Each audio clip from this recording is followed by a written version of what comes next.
नमस्कार मित्रांनो, आज आपल्यासोबत आहे अनिकेत, ज्यांनी भुलेश्वरचा राजा मूर्ती साकारली आहे. तर आज आपण त्याची प्रतिक्रिया ऐकू.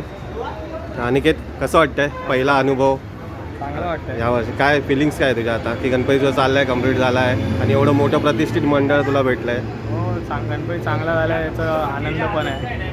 आणि आता इकडनं जातं तर थोडं असं मंडळाने कसं सहकार्य केलं? मंडळाचं मंडळाने सहकार्य खूप चांगलं सहकार्य केलं. मंडळ दरवेळीच करतं आणि चांगलं आहे. म्हणजे किती मूर्त्या आहेत तुझ्याकडनं यंदा? माझ्याकडे यावर्षी 3 मूर्त्या आहेत. त्याचं आज एकाचं आगमन आहे, बाकीच्या 2 6-7 आहे. काम सुंदर झालेलं आहे. तसंच तुझं पुढचेही गणपती तसेच असतील असं